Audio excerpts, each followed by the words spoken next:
Bumalik second day na bumalik galing club training.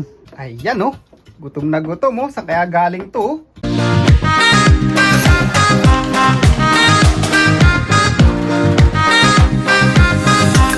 So yan mga kalapatids, nakita nyo na naman yung pagmumukha ko yan for today's video. So meron nga tayong isang ibon na kulang last club training. So ito na siya mga lodi, ayan bumalik second day na bumalik galing club training. Ayan, Mili. Bali anak ito nung inbreed ni Stubborn at nung finisher ng 900 km natin mga lodi. Kapatid na buo to ni Bibe mga lodi, yung paa na parang Bibe. Ayan. So parondayin muna natin yung mga racer natin, tapos papasokin muna natin to para makakain siya mag-isa. Tapos paroronday natin mag-isa yung ang gulo ko. Basta papasukin muna natin to. Alright? Ayan, pasok. Pasok. Mukhang may tama sa okay naman. Lang to, siguro napasama sa ibang loop. Ayun yung gusto ko mga lodi. Matutunan ng ibon natin na mag-break. Kasi pag panay sila sumasama sa ibang loop, wala. Katulad nito, naligaw. Ayan, pasok. Pakawalan muna natin itong mga to para mapakain natin mag-isa tong bumalik. Ayan. Ayan na. Lipad. Ayan na, mga hen yan mga lodi. Meron pa nasa loob. Ito naman yung mga kak. Woohoo! Yan na may mga kak natin. Alright. Meron pa? Yun. Ayan gutom na gutom sa kaya galing to. Yan, pinakain natin siya mag-isa. Kailangan niya makabawi. Tapos bukas may kargaan uli ng club training. Wednesday ang release. Hindi natin siya isasama. Isasama natin siya sa Sunday na. Kaya natin siya makarelax. Sigurado naligaw-ligaw to Yaman natin sila makapagpahinga-pahinga. Pahinga-pahinga. Ano ba yan? Gulo. Yan natin siya makapagpahinga. Grabe, nakabalik pa Ang galing Tingnan nyo sa susunod na training na ito. Medyo magaling-galing na to. Marami nang naikot Ayan Ayos. Galing. Kala ko hindi na makakauwi Pero nagtanong-tanong ako doon sa mga ibang flyer, marami rin daw talagang mga naligaw na ibon. Normally naman ganyan.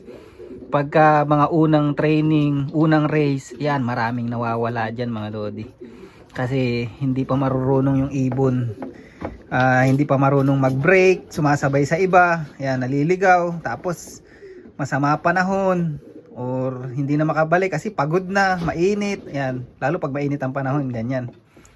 Pag bumaba na sa ibang lugar tapos nakain ng mga wild sa labas o kaya pumasok na sa loob ng ibang loop kasi uhaw na uhaw. Diyan na nawawala yung ibon dito sa New Zealand. Pero yung lambat dito sa New Zealand, walang lambat dito sa New Zealand. Yan. Hindi katulad sa Pilipinas kasi may lambat. Dito walang lambat. Ang problema lang dito yung mga nagha-hunting, yan, namamaril. Or yung ano ba tawag dito? Yung mga wilds. Ayan yung mga kalaban namin dito, mga wild, nagha-hunting, mga falcon.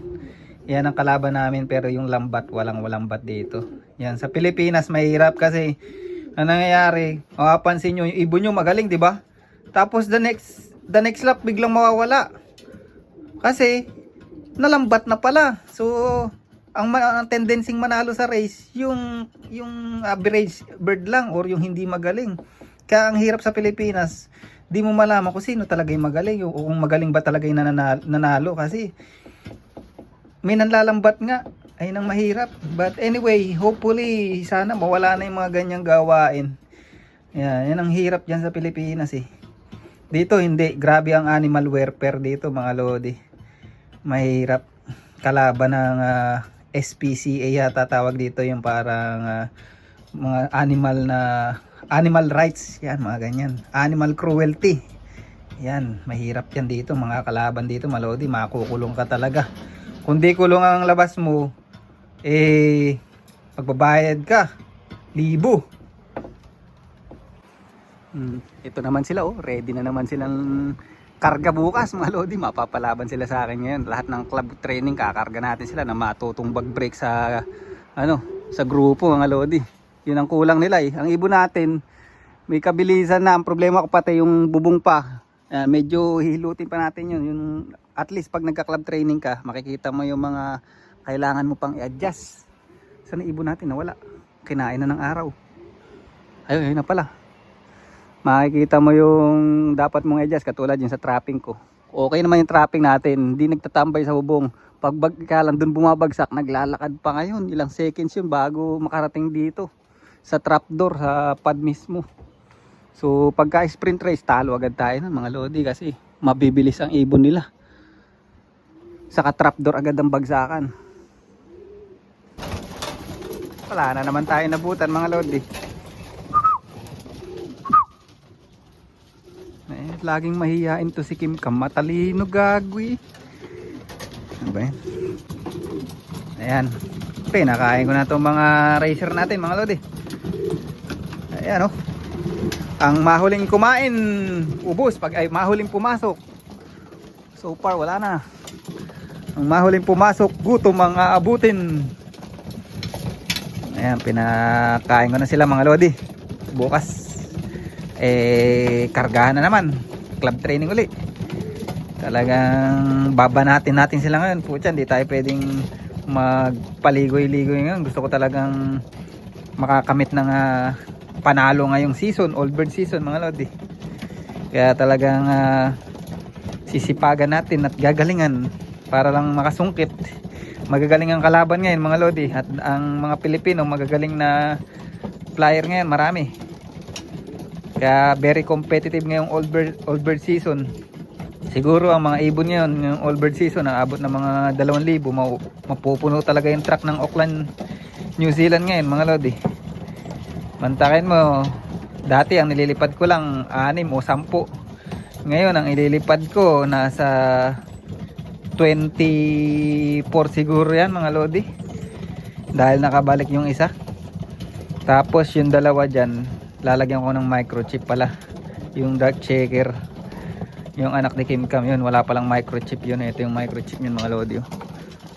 Hindi ko alam bakit hindi na-register to. Ayan o. Ayan ang microchip nya.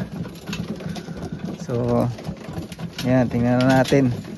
Good luck ulit bukas. Talagang mapapalaban pala sila sa Miyerkules. Bukas ang karga nila dun sa trailer. Tapos Wednesday ang release. Tapos tinignan ko yung wind mga lodi.